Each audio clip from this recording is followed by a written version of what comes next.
Good morning.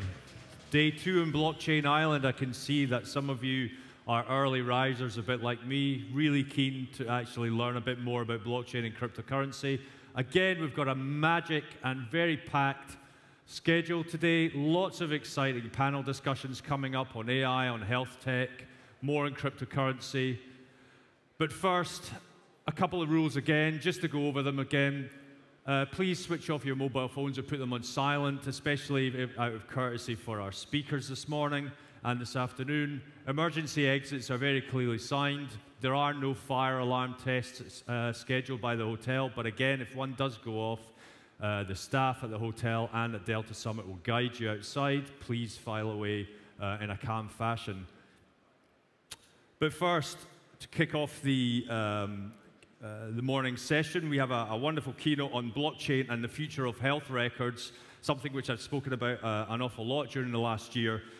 Please welcome on stage the Right Honourable Chris Fearne, the Deputy Prime Minister and the Minister of Health for the Government of Malta. Please.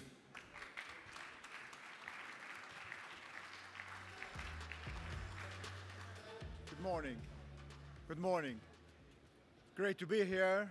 Great to see you here.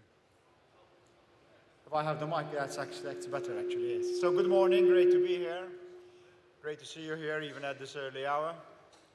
What I propose to do in the next 15 minutes or so is to show you that blockchain is not just about crypto, but it's also about a lot of other things, including healthcare. And how blockchain is going to change the way we deliver healthcare and the way we deliver our services to a lot of patients. And how blockchain is going to save lives, allow us to give better healthcare to our patients, and bring down the price of medicines. Allow me, for those of you who are not very familiar with the way we do healthcare here in Malta, allow me to very shortly describe how the situation of healthcare, how we provide healthcare services here in Malta. So, in Malta, we have a very good healthcare system. And of course, as Minister of Health, you would expect me to say that. Politicians don't lie, so I'm saying the truth. But if you look at what the WHO says, WHO consistently places Malta within the top 10 countries for providing safe and efficient healthcare services. And the way we provide healthcare here in Malta is that hospitals, health centers within the community, all aspects of healthcare provided by the public service are free of charge.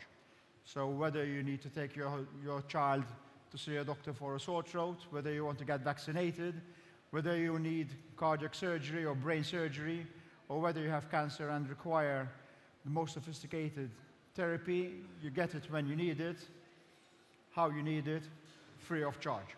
So that is the way we provide healthcare in Malta. And it is open and accessible to everyone. But parallel to this public system, there is also a private system where patients have the choice of either going to the public healthcare providers or going to a private doctor. And a lot of people have a private family doctor who looks after the family at home. And about 20% of healthcare activity is provided by the private sector. Now, the public sector has an integrated digital electronic patient record. So whether you go to a doctor in the health center close to your home, or whether you go to a hospital, your electronic patient records, your blood results, your X-ray results, what appointments you have pending, what appointments you've had, what medicines you're on, are all on your electronic patient record, and they're accessible anywhere within the public healthcare system. So if you go to a health center here in St. Julian's and have an X-ray, in real time, that X-ray can be seen in the orthopedic hospital, in our main hospital, and by an orthopedic surgeon. And that is the way it should be, because continuity of care is very important, whether you are getting your care at home or in your health center, or whether you're getting that care in a hospital, and the different doctors need to know what's been happening across the system to you as a patient. But when it comes to private healthcare, and I say 20% of healthcare is privately, up to a few years ago, there was a break in this continuity of care, because the health records, the digital health records, were not accessible to a doctor who is seeing a patient at home or he's seeing a patient in his clinic privately. So what we've done over the last 2 years, and this is not blockchain yet, but what we've done over the last 2 years is to create a web-based system whereby doctors register, patients register, and if they both put in their PIN, a doctor at your bedside, in his clinic, on his tablet, on his iPhone, can access all the records that pertain to that individual patient. So there is continuity of care across the whole system. And this works, it's good. Within 2 years, we have 30% of our patient population who has migrated onto the system, and it's growing every day. So this is a very good system. E-health. But there are problems. And blockchain can solve these problems. The biggest problem is, or one of the biggest problems is, because the world is becoming a small place, and because we travel a lot for our holidays and for work, and because Malta is a small place, some people get claustrophobic and need to go away. If you happen to be in Spain, if you happen to be in Hong Kong, if you happen to be in Portugal, if you happen to be in Finland, and you fall ill, then it's a good idea if the doctor in Finland, in Hong Kong, or in Portugal has access to your medical records. And with the system we have now, that is impossible, because doctors need to be registered to our system, and doctors in Finland and doctors in Hong Kong are not registered with the system here in Malta. Blockchain will change that. Once the medical records are on blockchain, then as long as the patient has the key, your medical records, his medical records, my medical records can be accessed anywhere in the world, in Hong Kong, in Spain, in Germany, wherever I need them. And that is an important step, because that allows continuity of care, and that allows the doctor in Germany, if I happen to fall ill in Germany, to make the right decisions based on the information that is available. So blockchain can make a very big difference with continuity of care. And continuity of care, I speak as a doctor, is one of the most important aspects in delivering healthcare. So medicines are important, what operations you have are important, but doctors decide what medicines to give you and what operations to do based on what data is available. So availability of data across borders, across institutions is very important. At the moment, it's problematic. Blockchain will change that, and blockchain will improve our continuity of care and therefore our healthcare service delivery. So that is a very important aspect. The second problem with the system we have today, which is web-based, and as Minister of Health this worries me, is security. Now we have firewalls, and we have passwords, and we have all sorts of protection.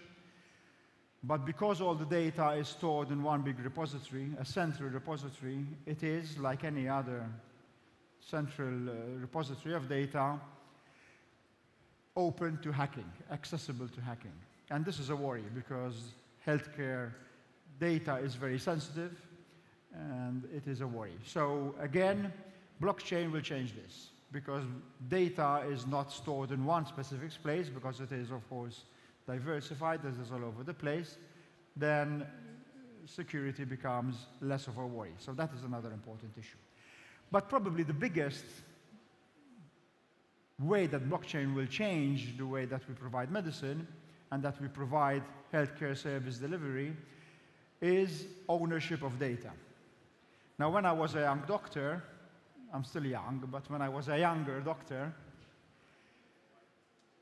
I remember medical files. So patient data, all patient information were kept in files, in handwritten files. And these files had printed on the cover not to be handled by the patient. So all the doctors in the hospital could see your data, all the nurses in the hospital could see your information. Anybody working in the hospital had access to what was happening to you, except yourself. You were the only person who could not see what was being written about you. And this, of course, is unacceptable. Data belongs to the patient, data must belong to the patient, and the patient must have must be empowered to use his information as he deems best. Blockchain will change this, and this is the biggest change in culture, in mentality that is going to happen in the next few years in healthcare. Instead of having data owned by the central institution, by the hospital, by the authority, data will now be owned by the patient.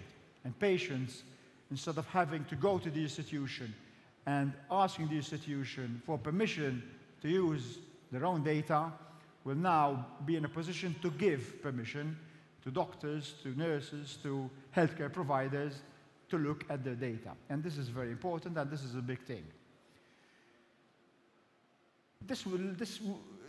The ownership of data will also make clinical trials much cheaper. Now, what are clinical trials? When new drugs come onto the market, and before new drugs come into the market, pharmaceutical companies are obliged to do clinical trials, to test them out, to see that they are efficient, to see that they work, to see that they do not cause more harm than benefit, before they come onto the market and after they come onto the market. And this requires patients to consent to their data being accessed by the researchers. Now, again, when I was a young doctor, I'm a surgeon, and I'm a pediatric surgeon. I used to work as a doctor doing operations on babies. And when I was training in Liverpool about 25 years ago, I worked very closely with a professor of pathology. So we used to take samples, and we used to take bits of tissue from patients. And when you remove a bit of a sick bit of tissue or a sick organ, you send it to the lab so that they analyze it, and they come up with reports. And this is the pathology department. And we had a very good professor of pathology, who one day just disappeared and didn't come to the office anymore. And eventually, after 3 or 4 days, on the 10 o'clock news in the evening, we found out that this doctor had been arrested by the police in Liverpool. And the reason he was arrested was that he had a big room full of bits of children, so bits of organs that we had sent over for analysis, which he was keeping in formaldehyde for his research. And this, of course, was shocking, and the police were right to arrest this person for having hundreds of bits of patients in his living room at home. But this was the way research was done. Patient consent was something which was taken very lightly. This, of course, has changed over the years. Because of this incident and others, this has changed. And now we've gone to the other way, and rightly so. Because before you are allowed to look into patients' data, you need their consent. But obtaining consent for clinical trials is difficult because patients are a bit weary of allowing you, as a researcher, to go into the file, into the data, because they are giving you access to everything. Blockchain will change this, because the data belongs to the patient, and because the patient can give access to specific bits of data, then that level of trust between the patient, between the citizen, and the researcher will become so much easier to obtain. And when that becomes easier, clinical trials become easier, clinical trials become cheaper, and when clinical trials become cheaper, the price of producing medicines become cheaper, and therefore medicines become cheaper. And when medicines become cheaper, then of course you can get more medicines to more people. Today, the price of medicines is not insignificant. Treating one patient with cancer can run into hundreds of thousands of euros per one patient. A bill of 250,000 euros to treat one patient with cancer is routine today. If we can bring the price of medicines down, and the price of medicines is high because of high cost of research, then, and the blockchain can do this, and it can, then we will have made very great steps in providing access for medicines to our patients. And the third thing, which is very important with blockchain, so we've talked about cross-border here, how to take medicines, how to take information from one place to another, how the price of medicines can come down because the price of clinical trials will come down. And the third thing is something which is happening today in Europe. Now, the ladies in the room will have heard of counterfeit handbags. So if you go and buy a Louis Vuitton handbag, you have to make sure that it's the genuine thing. Or if you buy a Rolex, you have to make sure it's a genuine thing, because there are falsified and counterfeit Rolexes, and a lot of counterfeit things. But you might be surprised to learn that the biggest counterfeit market is falsified medicines. Falsified medicines cost the world 160 billion euros a year. 160 billion euros in falsified medicines. And if you buy a false Louis Vuitton, the worst thing that can happen is that the label falls off when you're going to a party, and you get a bit embarrassed. But if you're taking falsified medicines and you think you're treating your condition and you're not, then that can be deadly. So what we've been doing in Europe is to create, and there is a falsified medicines directive, which is coming into force in March of next year, is to create a system whereby all medicine packets have a unique identifier label, which is then scanned all the way down from the factory to the exporter, to the importer, to the pharmacy, to the patient. So you can trace that the medicine that is coming to the patient is the genuine article coming out from the factory. Now, blockchain can make this so much more simpler and so much more effective and so much more efficient. So the use of blockchain to verify that the medicines you are taking are the real thing is something which is waiting to happen.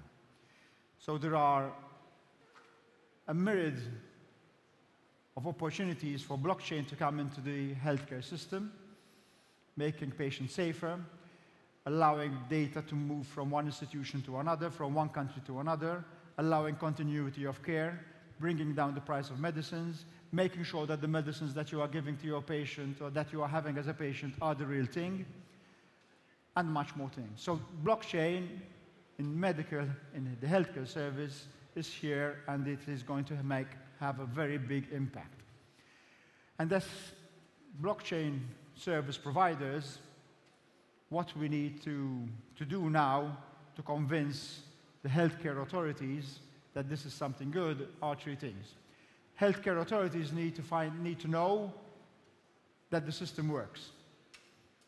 So healthcare authorities need to know that blockchain works, that it's not a black hole, that you're not going to put a bit of data and it's going to disappear, that it is something that you can look at, you can reproduce, and you can understand. So this is one of the most important things we have to do as healthcare providers, as blockchain service providers. Explain to people that it works and how it works, because a lot of people are still in the dark about this. And then as healthcare authorities, we need to know that it is safe, that the data we are putting into the system will not just disappear, will not just crash, and that there is data protection, because healthcare providers are very sensitive about what they do with patient data. Patient data can be explosive if it goes into the wrong hands, so you have to make sure that you can explain to healthcare authorities that blockchain is safe. And then we need to show that blockchain services are better than current services, because healthcare service providers are usually conservative people. They don't want to change just because there is change. But once we do this, then the benefits of going onto blockchain, the healthcare system will be enormous, will be something which will benefit not just the system, not just the communities, but the patients themselves, and which will leave large benefits, both in sustainability, in healthcare delivery, and in the health of our population. So once we do this, once we can work together and make sure that we can make people understand what we are doing, then we are living in very exciting times, and the future is very bright. So thank you very much, and have a very good day for the rest of your day.